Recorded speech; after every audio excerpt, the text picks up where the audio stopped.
It's about to get interesting, so subscribe and hit like so you don't miss the top content. Trigger warning: forced marriage, religious coercion, abused, infidelity, harassment. I'm typing this in a mix of fear and nerves. I am the youngest, 22, of 5 kids: M30, M28, F28, twins, and F25. My parents are heavily religious and we live in Utah. Growing up, everything had to be done perfectly. It didn't matter if it was grades, looks, social activities, or even friends. I'm different from my siblings as I was never interested in the maths and science like they were. I've always been the writer, the painter. I remember once when I was 13, I made a painting of a dove in a snowy field and won first in the competition. I told my parents, who got angry that I had wasted my time with something so worthless when I should have been using the time to study. I still had A's in every class. My mother won't even say more than a few words to me. She's always seen me like she hates me and I don't understand.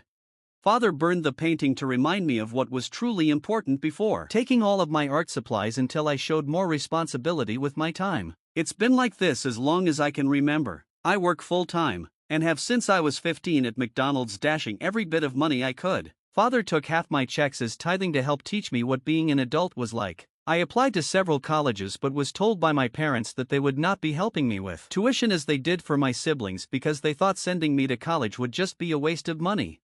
So I got angry. I am so tired of being the black sheep just because I like the arts more than maths and science. And then, I heard them talking when I got up in the middle of the night about the perfect man they'd found who was willing to take me in, through our church. I am terrified, and so I'm leaving. I've got some money saved up, a good amount, and I'm leaving the country. I found a job that lets me work remote doing freelance design work, and I've had my passport since I was a kid because of our family vacations overseas. I'm taking nothing other than a change of clothes, my laptop, and important documents I took out of my father's office. I booked a flight that leaves in 5 hours and I'm never coming back. I'm not even going to take my phone since I'd need to get a new number anyway.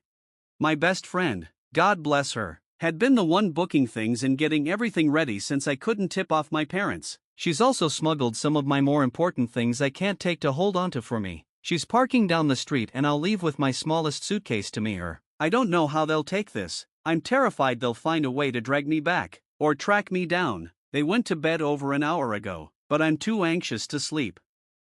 It's been a few weeks, maybe a little more. So, I was advised to remove the location destination from my post. So all I will say is that I'm in South Africa right now and it's amazing. The food is astonishing, and a poster here messaged me to recommend that I try bunny chow, which is actual authentic curry in a bread bowl. It was phenomenal. I got to chatting with one of the hotel staff. She's about my age and we really hit it off. She went with me to a local shopping center to get some new and better clothes. At least I'm used to wearing dresses, so that doesn't faze me, and they're very lightweight and breathable unlike a lot of US dress fabrics. She also told me to always shake out my shoes every morning just in case. I've started apartment hunting, and it's well within my budget, like super low compared to how sky high it is in the US. It's honestly jaw-dropping, like $81 for a studio apartment with a loft and kitchenette. So yeah, housing won't be an issue, and it is a bit odd to be house shopping for myself when I've always lived with my parents. Now on to the less pleasant bits. I finally opened the emails, deciding it was best to probably get it over with. My father's email was filled with anger. There is no other way to put it. He said that by taking off irresponsibly like I did cost them the friendship of someone they'd planned on introducing to me. He never admitted that it was the 53-year-old they'd basically sold me to. Father stated that because of the social relations that had been damaged and impacted by my actions, I owe them approximately $85,000 in reparations. He also claims that he will be taking me to court if I don't pay it in full within 30 days and return home, as I obviously cannot be trusted. I plan to ignore that as I believe him to be bluffing. He ended his email/rant with "You belong to me, and I won't tolerate such defiance when we've put a roof over your head and taken care of you for your entire life. You were never the child we expected. It's time you make up for your deficiencies. I expect you home within the next 2 weeks." Yeah, no.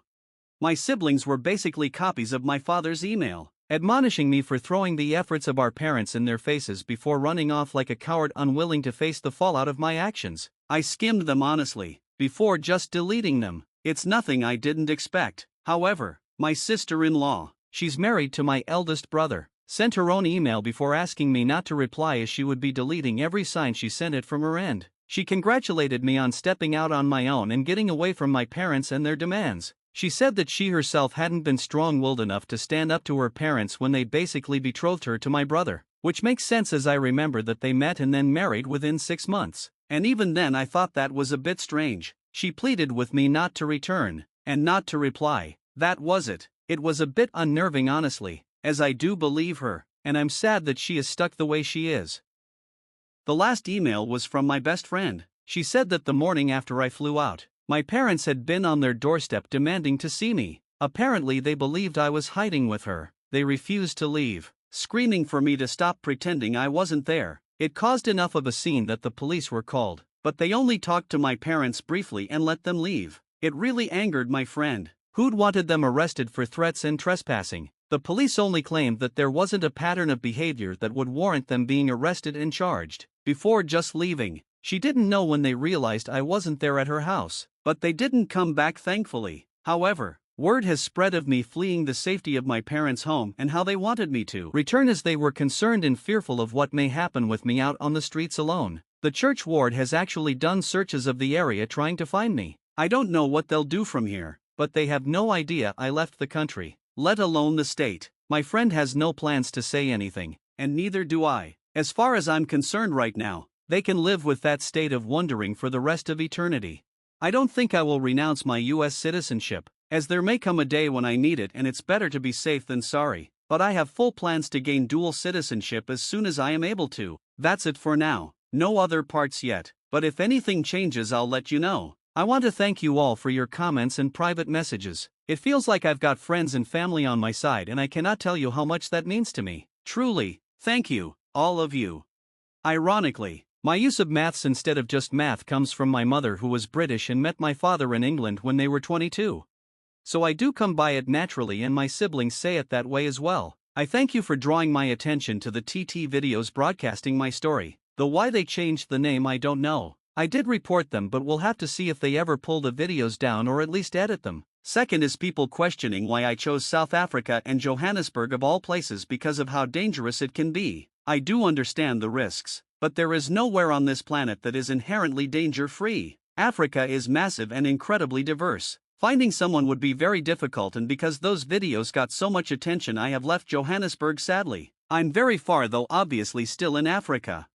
The area I'm in now is incredibly safe, and came highly recommended by several people. Settling here will be very comfortable and the people are wonderful. I may even attend the university here and get a degree.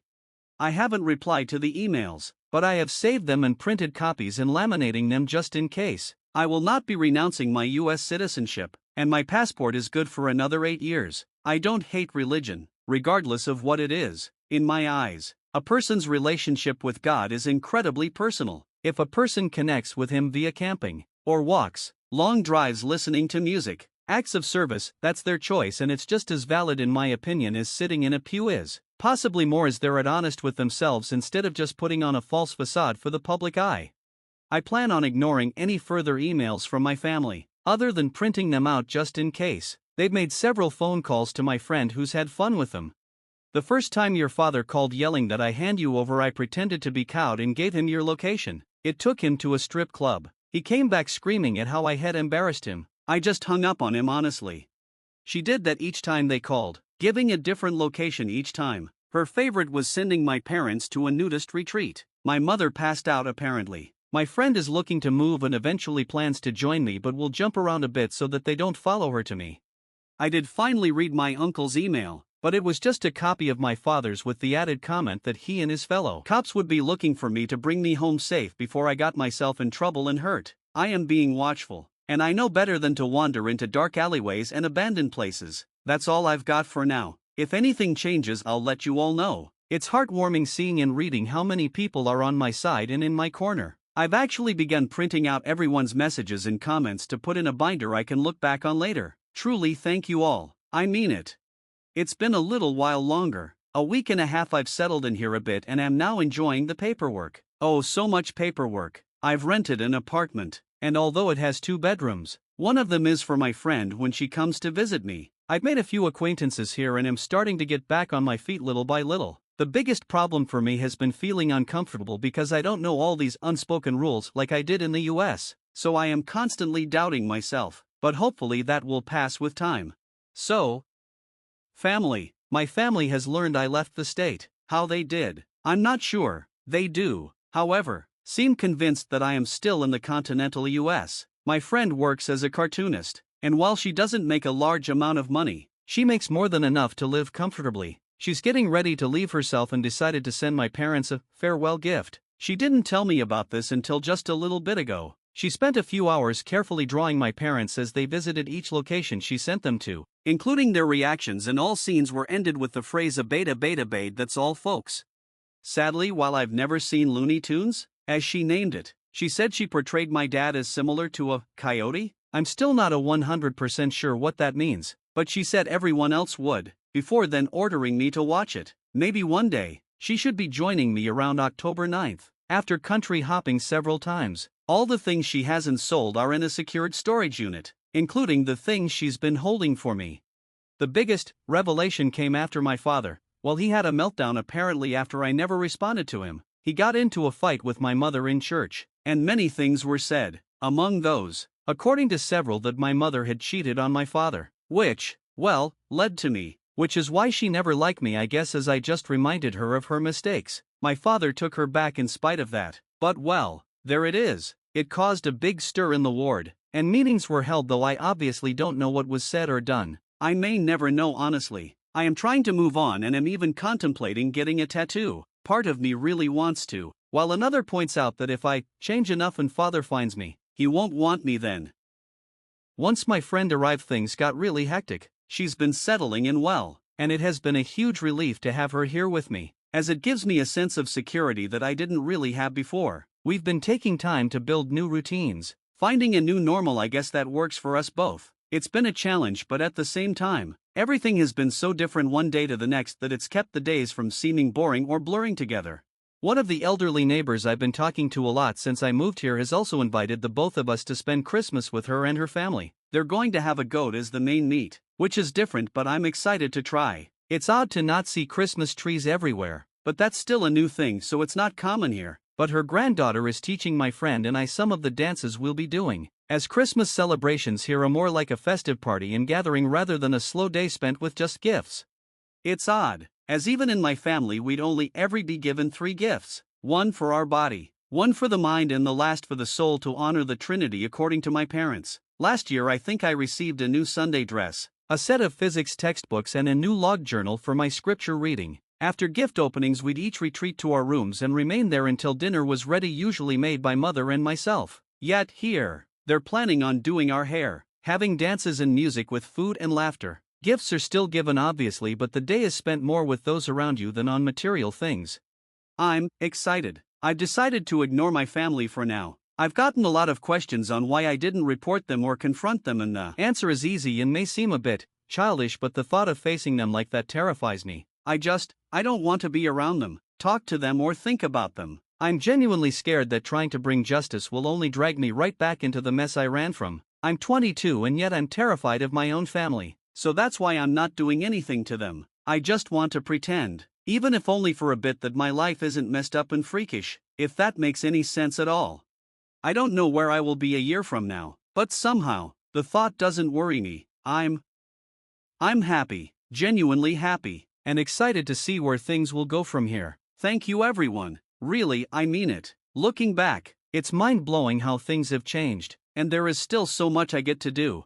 And so I went through a few months again. First, to allay any fears, my family has not found me. I thank the heavens for that every day. My father eventually realized I was out of the country about a month after my previous message, and as I suspected, he contacted the church to see if they knew where I had gone. The missionary came out to me, and when they kept coming, at least once a day, my friend decided enough was enough. She asked me if I still wanted to stay in the church, or at least in that branch of the church, and I said no. So we went to the local stake center and I met with the stake president and made it clear that I wanted my name removed from the records. He tried to talk me out of it, explaining that this was a drastic step, as it would make all the covenants and oaths null and void. In essence, I would become nothing to them. No record of baptisms, classes, temple attendance, nothing, and even though it hurt, I didn't back down. Honestly, I might have backed down, but my friend was right there with me the whole time.